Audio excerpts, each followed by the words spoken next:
நம்முடைய இன்றைய நேர்காணல்ல பத்திரிகையாளர் ஜீவசகாப்தன் இணைந்திருக்காரு. வணக்கம். வணக்கம். அரசியல் களம் ஒரு பரபரப்பா இருக்கு அப்படின்னே சொல்லலாம். இன்னைக்கு நாம் தமிழர் கட்சியின் முக்கிய முகமாக அறியப்பட்ட அந்த கட்சியினுடைய மகளிர் பாசறையினுடைய ஒருங்கிணைப்பாளராக இருந்த காளியம்மாள் அவர்கள் அதிமுகவில் இணைஞ்சிருக்காங்க. இது ஒரு பக்கம் எப்பவுமே அறிவாலயத்துக்கு தான் எல்லாம் போயிட்டு இருந்தாங்க. முதலமைச்சர் அவர்கள் கூட்டணி பலம் சேர்த்துட்டு இருக்காருன்னு பார்க்கும்பொழுது இந்த பக்கமும் இந்த மாதிரி ஒரு முக்கிய வரவுகள், ஒரு முக்கிய முகமாக அறியப்பட்டவர் வந்திருக்காரு இல்லையா? இது என்ன மாதிரியான ஒரு பார்வை? இது எப்படி நம்ம பார்க்கலாம்? காளியம்மாள் அதிமுக, பாஜக, நாம் தமிழர் இந்த மூன்று கட்சியில் இருப்பதற்கு ரொம்ப தகுதியானவர். அதாவது அவர் அடிப்படையில் ஒரு நாம் தமிழரால் உருவாக்கப்பட்டவர். திராவிட எதிர்ப்பு இல்ல, அவர் அதுக்கு முன்னாடியே அதிமுகவில் மாவட்ட பொறுப்புல எல்லாம் இருந்தேன்னு இன்னைக்கு கூட வெளிப்படுத்தியிருக்காங்க. ஆனா அவருடைய ஐடியாலஜி கான்செப்ட்ங்கிறது திராவிடம் அழியணுங்கிறது, திராவிட எதிர்ப்பு, பெரியார் எதிர்ப்பு, இதுதான் அவருடைய ரத்தத்தில் ஊறினது. அது நாம் தமிழர் கட்சியிலிருந்து அந்த அடிப்படையில் தான் வந்தவர். அவர் ஒருபோதும் இந்துத்துவ எதிர்ப்பு, பாஜக எதிர்ப்பெல்லாம் பெரிய லெவலில் பேசி நான் கேட்டதே கிடையாது. இந்துத்துவ எதிர்ப்பு, மதவாத எதிர்ப்பு, இப்போ இந்த மாதிரி சாதி மத சடங்குகள் தான் பெண்களை அடிமைப்படுத்துதுங்கிற இந்த முற்போக்கு சிந்தனையோடு அவர் பெண்ணிய விடுதலையெல்லாம் பேசுனது கிடையாது. மண் வளம், சுற்றுச்சூழல், இது தத்துவம், இது திராவிடம் அழிச்சிருச்சு, இனத்தை அழிச்சு, இந்த மாதிரியான அந்த ஒரு மாதிரி இந்த அவங்களுக்கே உரிய அந்த ஹிட்லர் பாணியினான அந்த பேச்சு இருக்கு இல்லையா, உத்வேகம், இந்த மாதிரியான பாணியில் தான் வந்திருக்கிறாங்க. கடுமையான கலைஞர் எதிர்ப்பு, மிக கடுமையான பெரியார் எதிர்ப்பு. பெரியாரால் எப்படி பெரிய பெண்கள் வளர்ந்தாங்கன்னு சொல்கிறாங்க. பெண் விடுதலை என்றால் பாரதி தான், பெண் விடுதலை என்றால் சிங்காரவேலர் தான். பெரியார் பேரை தவிர்க்கணுங்கிறதுக்காண்டியே எல்லார் பேரையும் சொல்லுவாங்க. இவங்க சிங்காரவேலர் பேரை சொல்கிறது மகிழ்ச்சி தான். ஆனால் சிங்காரவேலரும் பெரியார் ஒன்றும் பெரிய எதிர்கருத்து உடையவங்க கிடையாது. ஆனால் பெரியாரை மட்டம் தட்டணுங்கிறதுக்காண்டி இவங்கெல்லாம் சிங்காரவேலர் எடுக்கிறாங்க. பெரியாரும் சிங்காரவேலரும் இணைந்து செயல்பட்டது, ரெண்டு பேருடைய கம்யூனிசம், பொது உடைமை தத்துவம், அதை பற்றிலாம் அவங்களுக்கு எந்த அறிவும் கிடையாது, எந்த புரிதலும் கிடையாது. அது குறித்து எந்த பரப்புரையும் அவங்க செய்வது கிடையாது. பெரியாரை மட்டம் தடுத்தணும், பெரியார் பெண்களுக்கு என்ன செய்தார் அப்படிங்கிறது ரொம்ப நம்ம பெரியார் செஞ்சதை சொன்னோன்னு வச்சுக்கோங்களேன், என்ன தெரியுமா சொல்லுவாங்க, பெரியார் செய்தார் என்பதில் மாற்று கருத்து இல்லை, ஆனால் பெரியார் தான் செய்தார் என்று நீங்கள் சொல்வதில் இப்படி எதையாவது உலட்டி விடுவாங்க. அதாவது பாஜக இந்துத்துவ அமைப்பினுடைய அஜெண்டாவே பெரியாரை பெண்களை வைத்து திட்ட வைப்பது, இஸ்லாமிய பெண்களை வைத்து திட்ட வைப்பது, மீனவ பெண்களை வைத்து திட்ட வைப்பது, தலித் பெண்களை வைத்து திட்ட வைப்பது. அதாவது பார்ப்பன பெண்கள், பிராமின் பெண்கள் பெரியாரை திட்டினா பெருசாக நமக்கு தெரியாது. ஆமாம், அவங்க பெரியாரை திட்ட தானப்பா செய்வாங்க. எந்த பெண்களுக்காக, எந்த மக்களுக்காக பெரியார் பாடுபட்டாரோ, எந்த இஸ்லாமியர்களுக்காக, தலித்துகளுக்காக, வன்னியர்களுக்காக, மீனவர்களுக்காக, அதிலிருந்து ஒரு பெண்ணை, அதுவும் ஒரு பெண்ணை வச்சு திட்டுறது இப்போ ஒரு நல்ல ட்ரெண்டு. இப்போ பாஜகவுடைய ட்ரெண்டு அதுதான். அப்போ சீமான் கட்சியில் கூட இஸ்லாமியர்களை வச்சு பெண்களை திட்ட வைக்கிறது, பெரியாரை திட்ட வைக்கிறது. அப்புறம் மீனவ பெண்கள், ஒடுக்கப்பட்ட சமுதாயத்தை சேர்ந்தவங்க எல்லாரையும் வச்சு பெண்களை, யாருமே பிராமினாக இருக்க மாட்டாங்க. இது ஒரு ட்ரெண்டு, இது மாப்போசி காலத்து ட்ரெண்டு, இதை செஞ்சுக்கிட்டு இருக்கிறாங்க. அந்த விதத்தில் காளியம்மாளை கவனித்தவரையும் அவருடைய பேச்சில் என்றுமே உங்களுக்கு திராவிட இயக்கம், மாநில சுயாட்சி, டெல்லி எதிர்ப்பு, பாஜக எதிர்ப்பு, இந்துத்துவ எதிர்ப்பு, இது மாதிரியான கருத்தியில் வந்ததே கிடையாது. திமுக நாட்டை அழிச்சிருச்சு, திமுக நாட்டை அழிச்சிருச்சு, 50 வருஷம் திராவிட அரசியல் பெண்களை வீணாக்கிருச்சு, இந்த நாடே சரியில்லை அப்படின்னு பாஜகவுடைய அஜெண்டாவை தான் அவங்க தொடர்ச்சியாக பேசிக்கிட்டு இருந்தாங்க. அதிமுக போய் சேர்ந்துருக்காங்க. இப்போ அதிமுகவில் போய் சேர்ந்துருக்கிறாங்க. அப்போ அதிமுகவை அவங்க திராவிட கட்சியாகவே பார்க்கலன்னு அர்த்தம். ஒரு திராவிட எதிர்ப்பு பேசியவர்களுக்கு அதிமுக பிரச்சனையாகவே இருக்கிறது இல்லை.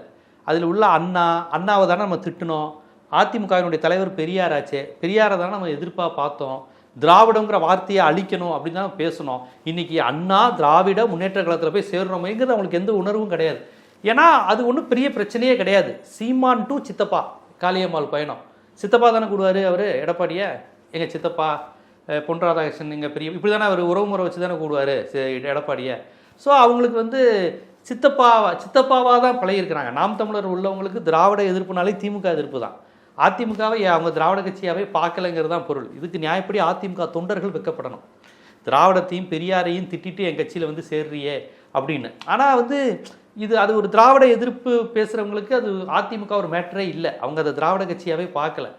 பாஜகவோட கூட்டணி இருக்கிறது அவங்களுக்கு பிரச்சனை கிடையாது. ஏன்னா காளியம்மாளுக்கு என்றைக்கும் பாஜக எதிரியே கிடையாது, இந்துத்துவம் எதிரியே கிடையாது, ஏக இந்திய அரசியல் எதிரியே கிடையாது. அவங்களுடைய ஒரே எதிரி திராவிடம், கலைஞர், பெரியார். ஸோ அதிமுகவும் பெரியாரை பெருசாக இப்போ பெரியார் படத்தை எடுக்க சொன்னால் எடுத்துடுறாங்க. பெரியார் யாருன்னே அதிமுக தலைவர்கள் இப்போ பேச மாட்டேங்கிறாங்க. வைகை செல்வன் போன்றவங்க இருக்காங்க, புகழேந்தி போன்றவங்களாம் இருந்தாங்க. புகழேந்தி கூட இப்போ அறிவாலயம் வந்துட்டாருங்கிறேன். அதனால பெரியார் பேரை பேசுவதற்கு கூட அவரு ஒரு புது கட்சி ஆரம்பிச்சுட்டாரு, போய் ஆதரவு தெரிவிக்கிறாராமா. ஸோ காளியம்மான் வந்து சீமான்ட்ட இருந்தாங்க. சீமான்ட்ட இருக்கும்போதும் பெரியார் திராவிடத்தை திட்டினாங்க. இப்போ பாஜக தலைமையில் இயங்குகிற ஒரு கட்சிக்கு வந்திருக்கிறாங்க. ரெண்டுமே பெருசாக வேறுபாடாக இருக்காது. ரெண்டுமே ஒரே பேட்டர்ன் தான் நான் பார்க்குறேன். காளியம்மாளுக்கு ஒன்றும் புதிய பயணம் கிடையாது. நாம் தமிழர் இருந்த மாதிரியே தான் இங்கே இருப்பாங்க. ஆனால் இதே நாம் தமிழர்லேருந்து ராஜீவ்காந்தி வந்து ஏன் அந்த கட்சியினுடைய முகமாக அறியப்பட்டவர்கள் வந்து வெளியில வர்றாங்க? அவர் ராஜீவ்காந்தியாக இருக்கட்டும், காளியம்மாளாக இருக்கட்டும், கல்யாண சுந்தரமாக இருக்கட்டும், முகம் அறியப்பட்டவர்கள் ஏன் அந்த கட்சியில நல்ல ஒரு முகமாக தான் வெளிப்படுறாங்க? ஏன் திடீர்னு வெளியே இப்போ காளியம்மாளுக்கெல்லாம் ஐடியாலஜி பிரச்சனை கிடையாது. நாம் தமிழருடைய ஐடியாலஜி தான் இப்போ வரையும் அவங்களுக்கு ஐடியாலஜி. பெரியார் எதிர்ப்பு, திராவிட எதிர்ப்பு. ஐடியாலஜி எதிர்ப்பு இல்லைனாலும் அந்த கட்சிக்குள்ள அங்கீகாரம் இல்லை. இப்போ அவர் சீமானவர்கள் ஒரு பெண் என்று கூட பார்க்காம இவர் அது ஒரு பிசுறு, அதை தட்டி விடணும்னார். அது என்னன்னு தெரியல. கட்சியில் தனக்கு பிறகு யாரும் வரக்கூடாதுன்னு நினைக்கிறாங்களா? இவங்களுக்கு மீனவர்கள் மத்தியில் செல்வாக்கு, வளைகுடா நாடுகளுக்கு போய் மீட்டிங் நடத்தினாங்க. ஒரு பெண் பேராசிரியர் ஒரு மீனவ சமுதாயத்துக்காக பேசுகிறாங்க அப்படிங்கிறப்ப இவங்களுக்கு ஒரு இமேஜ் எல்லாம் வந்தது. அது என்னன்னு தெரியல. அது கட்சியில் யாருக்கும் பிடிக்கலையா என்ன என்னன்னு தெரியல. அவர் ஒரு ஃபோன் உரையாடலில் பிசுறுன்னு சொன்னார். அது என்னன்னு தெரியல. அவரே சொன்னது. அதாவது இதுவரையும் அவங்க மறுக்கலை, நாங்கள் அப்படி சொல்லலைன்னு. அதுக்கப்புறம் தான் இவங்கெல்லாம் வெளியே வந்தாங்க. இல்லை, நான் என்ன பார்க்குறேன்னா அது அவங்களுக்குள்ள உள்ள ஒரு ஆதாயம் அதிகாரத்துக்கான போட்டியாக கூட இருக்கலாம். அந்த கட்சியில் அது என்ன நடக்குதுன்னு தெரியாது. ஆனால் காளியம்மாளை பொறுத்தவரையும் நாம் தமிழர் ஐடியாலஜிலேருந்து வெளியே வரல. அவங்க நாம் தமிழர் கட்சியிலேருந்து தான் வெளியே வந்திருக்காங்க. அது உருவாக்குன அந்த விதை இருக்குல்ல, திராவிட எதிர்ப்பு, அந்த விதையோடு தான் அவங்க வர்றாங்க. அது பாஜகவுக்கு மகிழ்ச்சி. எனக்கு தெரிஞ்சு அவங்க பாஜகலே டைரெக்டாக சேரலாம். அதிமுகவில் சேர்றதுக்கு மேலே ஹெட் குவார்ட்டர்ஸ்லேயே போய் டைரெக்டாக சேரலாம். இவங்க ஐடியாலஜியும் பாஜக ஐடியாலஜியும் ஒன்று தான். எதுக்கு அதிமுகவில் போய் சேர்ந்துக்கிட்டு பிஜேபியிலே டேரெக்டாக சேரலாம்? இருந்தாலும் பிஜேபியில் சேர்ந்தா அப்போ இவ்வளோ நாள் பேசின தமிழ் தேசியம்ங்கிறது என்னங்கிற கேள்வி வந்துடும் இல்லையா? நீங்க பிஜேபியும் வந்து நாம் தமிழரையும் எப்படி இவ்வளோ இதுவா ஒத்து? ரெண்டு பேருடைய இலக்கும் திராவிடம் அழியணும், பெரியார் அழியணுங்கிறது தாங்க. இன்னைக்கு அவங்க தான் பெரியார் பிராமண கடப்பாறைனே சொல்லிட்டாங்களே. வெளிப்படையாக பெரியார் எதிர்ப்பு, பிராமண ஆதரவு, இதுதான் எங்கள் கட்சி நோக்கம்னு சொல்லிட்டாங்களே. பாஜக கூட துணிச்சலாக அப்படி சொல்லாது. ஏன்னா சொன்னால் டக்குன்னு நீ பார்ப்பன கட்சின்றாங்க. அதனால் ஒரு ஒடுக்கப்பட்டவர் நடத்துகின்ற கட்சியான நாம் தமிழரை வச்சே பெரியார் எதிர்ப்பு, பிராமணர்களை நிப்பாட்டுறோம், பார்ப்பனர்கள் நாட்டில் பாவம், பார்ப்பனர்கள் தான் ஜாதியை ஒழிக்க வந்த வீரர்கள்னு பேச வச்சுட்டாங்கல்ல. தமிழ்நாட்டில் எந்த கட்சியும் இப்படி பேசாதே, பாரதிய ஜனதாவே அப்படி பேசாதே. அவங்களும் பிஜேபி எதிர்க்க தானே செய்யறாங்க. நாம் தமிழரும் வந்து பிஜேபி எதிர்க்க தானே செய்யறாங்க. ஆமா, இன்னொரு கட்சி நடத்துறாங்கல்ல, ரொம்ப வெளிப்படையா அப்படி ஆதரிக்க முடியும். அவங்க பிஜேபி எதிர்க்கிறது, காங்கிரஸ் எதிர்க்கிறது எல்லாம் இருக்கட்டுங்க. அவங்களுடைய நோக்கம் திராவிடத்தை அழிப்பது தான். இப்போ நாம் தமிழர்காரர் யாராவது இந்த பேட்டியை பார்த்தா உண்மைன்னு சொல்லுவாங்க. திராவிடத்தை அழிக்கணும், திமுக அழிக்கணும். பிஜேபி அழியணுமா திமுக அழியணுமானா அவங்களுக்கு திமுக அழியணும், திராவிட அழியணும், பெரியார் அழியணும். அவங்களோட நோக்கம் பெரியார் அழியணும். இது மட்டும் தான் நாம் தமிழர். அந்த விதையை மூளையில் ஏற்றி வந்தவங்க தான் அந்த காளியம்மாலாம். அதனால அப்போ அவங்க பிஜேபி ஏடிஎம்கேன்னு சேர்றது எனக்கு ஒன்றும் பெரிய விஷயமா இல்லை. பிஜேபி ஏடிஎம்கே ரெண்டையும் சேர்றதுல என்ன பெரிய வித்தியாசம் இல்லைன்னு நினச்சி அவங்க இப்போ அது சேர்ந்துருக்குறாங்க. அதனால் எனக்கு அதில் ஒரு பெரிய வித்தியாசமாக தெரியல. காளியம்மாள் வந்திருப்பது எந்த அளவுக்கு பலம் தரும் அப்படிங்கிறது நமக்கு தெரியல. பாஜக அந்த பகுதிக்கான ஒரு சேர்க்கலாம், அது ஒரு இதாக தரலாம். ஆனால் நாம் தமிழரில் இருந்த வீரியம் இப்போ இருக்காது. நாம் தமிழரில் வந்து நெய்க்கரண்டி இல்லாமல் இப்படி கையை ஆட்டினாங்க, எல்லாரையும் திட்டலாம். இப்போ அப்படி திட்ட முடியாது இல்லையா? இப்போ தெலுங்கு எதிர்ப்பு பேச சொல்லுங்க பார்ப்போம். தெலுங்கு தமிழ் ஆளணும், மற்ற இது பேச சொல்லுங்க பார்ப்போம். அதிமுகவில் இருக்க தெலுங்கு தலைவர்களை திட்டிடுவாங்களா? எவ்வளோ பேர் தெலுங்கு மாவட்ட செயலர் அதிமுக இருக்காங்க.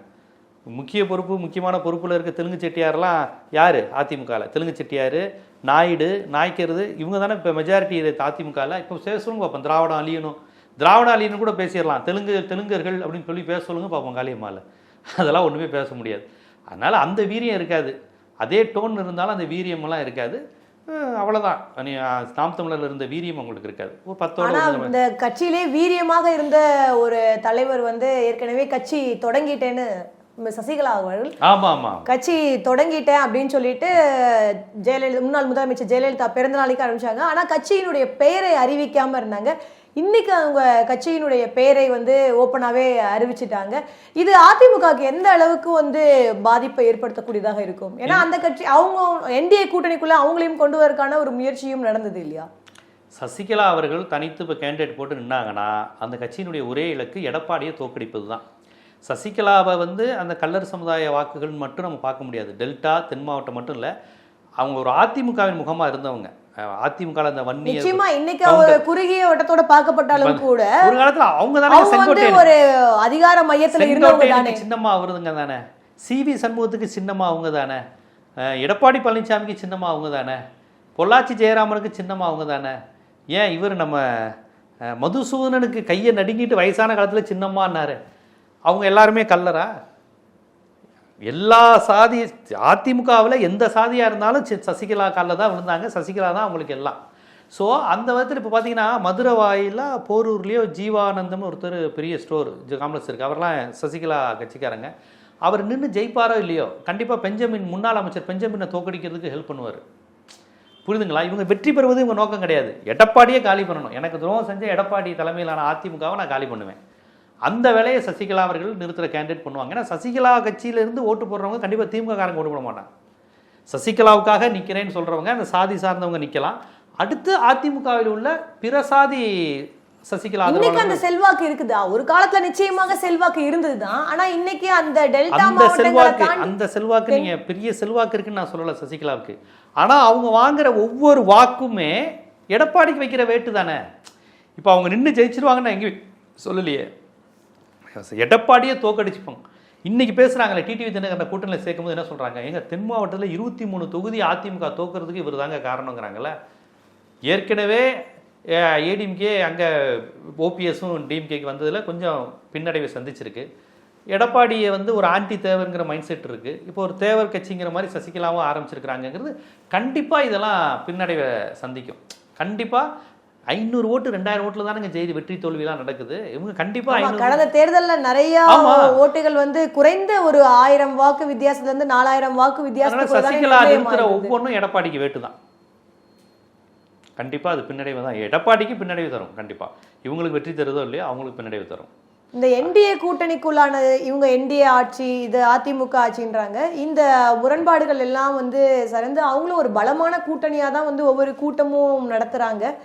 எந்த அளவுக்கு இருக்கு இந்த கூட்டணியோட பலம் அப்படின்றது? இல்லை, என்டிஏ கூட்டணியினுடைய பலம் என்று சொல்வதோடைய பாஜக கூட்டணின்னு தான் அதை கரெக்டான வார்த்தையில் சொல்லணும். பாஜக கூட்டணி சட்டமன்ற தேர்தலில் தமிழ்நாட்டில் வெற்றி பெற்றதே கிடையாது. 2001 கலைஞரோட வச்சு எவ்வளோ பெரிய அடி வாங்குச்சு. எல்லா ஜாதி கட்சியோட மிகப்பெரிய திராவிட கட்சிகள் இருக்காங்க இல்லையா, அங்கே அதிமுக இருக்காங்க இல்லையா.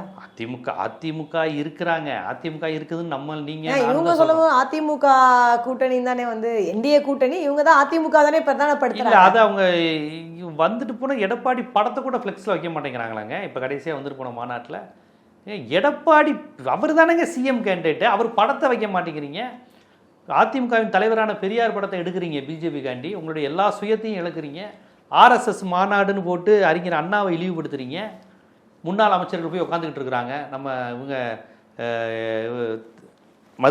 மதுரையை சேர்ந்த முன்னாள் அமைச்சர்கள் செல்லூர் ராஜு இந்த மாதிரி 3-4 அமைச்சர்கள் அப்படியே உட்காந்துக்கிட்டு இருக்காங்க. அண்ணாவை பற்றி இழிவுபடுத்தி மாநாடு, அதிமுகவை இழிவுபடுத்தி, அண்ணாவை இழிவுபடுத்தி, தந்தை பெரியாரை இழிவுபடுத்தி தொடர்ச்சியாக ஏற்கனவே ஜெயலலிதா அம்மையாரையும் ஊழல்வாதின்லாம் அவங்க சொன்னாங்க.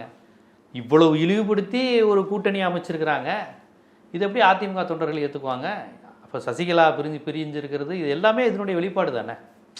எடப்பாடி மீது தானே அதிருப்தி தானே, அதைத்தானே காமிச்சிது. இப்போ இதை ஈடுகட்ட காளியம்மா மாதிரி ஒருத்தரை நீங்கள் சேர்த்திங்கன்னா அது எப்படி ஈடுகட்டும்? இவ்வளோ பெரிய அதிருப்தியை கட்சிக்குள்ளே ஏற்படுத்திட்டு கட்சி பாரம்பரியமே சிதைக்கிற வேலையை பாஜக பண்ணுது. அதை எதிர்த்து எதுவுமே பேசாமல் காளியம்மாவில் சேர்த்துட்டா கட்சி வலிமையாயிருமா? அது கொஞ்சம் பலவீனமான நிலையில் தான் இருக்குது. அவங்களோட இருந்தவங்களே இப்போ சேரலையே. இப்போ அதிமுகவின் ஒரு அங்கம் தானே ஓபிஎஸ், அவர் இப்போ இல்லை. டிடிவியை சேர்த்துருக்கீங்க. ஆனால் டிடிவி ஒருபோதும் எடப்பாடி சிஎம் கேண்டிடேட்டுன்னு இப்போ வரையும் பேச மாட்டேங்கிறார். நான் அமித்ஷா கிட்ட பேசிக்கிறேன் அப்படிங்கிறார். இதுவே எடப்பாடிக்கு அவமானம் தானே. ஸோ இதுதான் அந்த கூட்டணியுடைய நிலையாக இருக்குது. இன்றைக்கி நம்ம முழுவதுமே அதிமுகவை பற்றி பேசக்கூடிய ஒரு சூழல் தான் இருக்குது. ஏன்னா அதிமுகவோட முக்கிய முகமாக அறியப்பட்ட புகழேந்தி அவர்கள் ஒரு வாரத்துக்கு முன்னாடி தான் கட்சியை ஆரம்பித்ததாக பெங்களூர்லேருந்து தெரிவித்தாங்க. ஆனால் இன்றைக்கி திமுகவுக்கு ஆதரவு அப்படின்ற ஒரு நிலைப்பாடை எடுத்திருக்காரு இல்லையா தொடர்ந்து. ஏன்னா அவரும் ஓபிஎஸ் உடைய ஆதரவாளராக இருந்தக்கூடிய முன்னாடி நீங்க சொன்ன மாதிரி சின்னம்மாக்களை ஏற்றுக்கொள்ள ஒரு நபர் தான். நாஞ்சில் சம்பத்தும் புகழேந்தியும் தான் சின்னம்மாவுடைய அது டிடிவி தினகரனை புகழ் பரப்புனாங்க. சசிகலாவுக்காக ஜெயலலிதாவுக்காக பரப்பன அக்ரஹார செய்கிற இது இப்படின்னு புகழேந்திக்கு ஒரு மிகப்பெரிய அந்த வழக்கை நடத்தினது, அந்த வழக்கை தொடர்ந்து கண்காணித்தது. பெங்களூர்னாலே புகழேந்தி தானே அதிமுகவில் அந்த அம்மாவுக்கு அந்த அளவுக்கு இருந்தவர். அன்றைக்கி அவர் முக்கியமான அதிமுக முகம், ஜெயலலிதாவினுடைய தீவிர விசுவாசி, ஒரு திராவிட இயக்க உணர்வு கொண்டவர். தன் பேருக்கு ஏற்றார் போல் அந்த திராவிட இயக்க உணர்வு உண்டு அவருக்கு. பெரியார் அண்ணா தான் நம்ம தலைவருங்கிற சொல்லுவார், திராவிட உணர்வு உண்டுன்னு சொல்லுவார். சீமானெல்லாம் திட்டி பேசியிருக்காரு திராவிடத்தை எதிர்க்கிறதுக்காண்டி.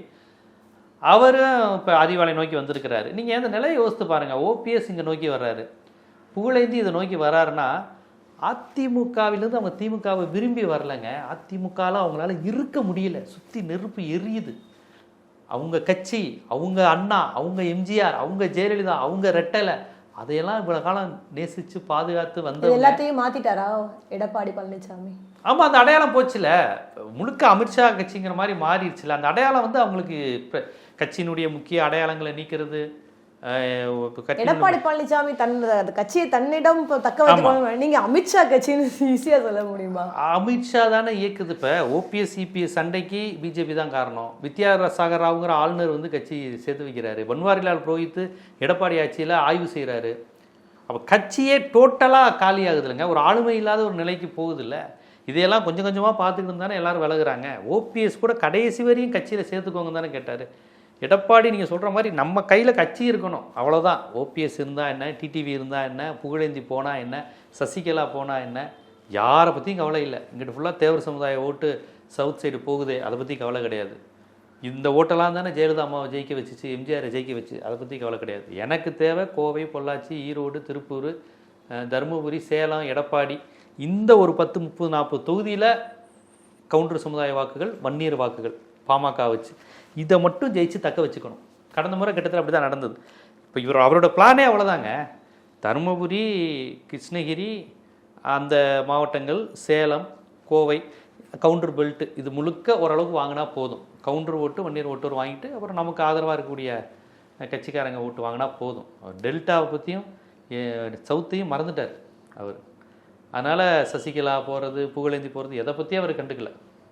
அதனால் இப்போ புகழேந்தி அந்த மாதிரி அதிமுகவின் முகங்கள்லாம் வேறு வழியே இல்லாமல் திமுகவுக்கு வர்றாங்க.